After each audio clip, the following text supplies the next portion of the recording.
It is 1900. You are alone.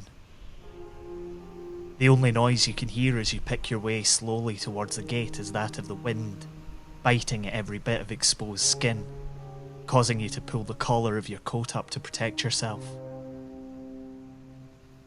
It's now just over a week since the captain of the Arctur first suggested that something might be wrong in Eilean Mòr. They had passed by on their way to Leith and had seen no light.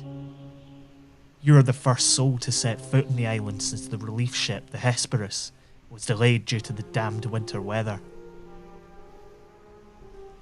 There was no one there to greet the ship as you hoved into view, but all the crates that the lighthouse keepers left out for resupply were there, sitting on the little jetty where you moored your boat.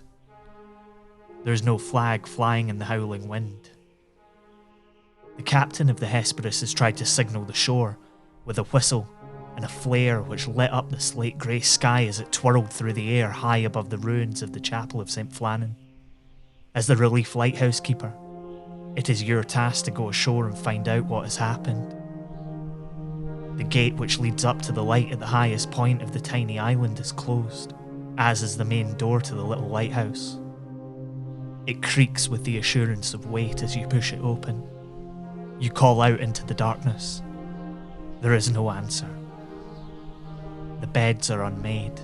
There is a set of oilskins hanging on a peg by the door. You know there should be 3. You know that means someone went out into the storm without them on, without a coat, without protection. You are no longer alone. 2 sailors from the Hesperus are helping you search the house and the island itself. The oil in the lamps which illuminated the night sky have been refilled. The filters cleaned for another night's signals. The only thing missing is the 3 men who tended it. James Ducat, Thomas Marshall, and Donald MacArthur were nowhere to be found. They would never be found. The captain of the Hesperus telegrams the Northern Lighthouse Board on his return to port. A dreadful accident has happened at Flannan's. Stop. The 3 keepers, Ducat, Marshall, and the occasional have disappeared from the island. Stop.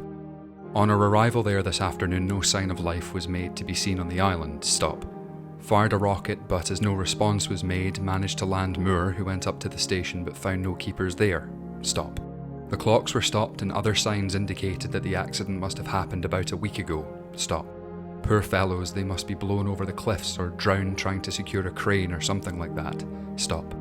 Night coming on, we could not wait to make something as to their fate. Stop. You spend the next days on Eilean Mòr, desperately searching for any clue about what happened to the 3 keepers. You find nothing except storm damage on the West Landing, where it seems that winds had managed to move giant boulders and rip the iron fencing from the concrete which held it. A man from the Northern Lighthouse Board comes and conducts an investigation, a very thorough one, you're quite sure, and concludes that the wind was blowing in the wrong direction to have blown your colleagues away, and that the crane you believed they had been trying to secure was untouched, and that they had been washed away into the sea by some horrifying rolling wave which had come up above them and taken them down. The whole thing unsettles your nerves, but you're obliged to stay at Flannan Isles Lighthouse, as they say they need someone who knows the light to tend it until permanent arrangements can be made. Eventually you leave, and every time you tell anyone about the lighthouse, about Ducat and Marshall and MacArthur, they ask you about the madness that overcame them, the sea serpents, or the spies who spirited them away in the night. You say they were washed away. They say, but what about the uneaten meals on the table? You say the same thing every time. There were no meals left out. All the cutlery and crockery had been put away neatly. You've been listening to Scotland. It was written and produced by me, Michael Park, and is a production of Be Quiet Media. Additional voices in this episode were by Chris Moriarty.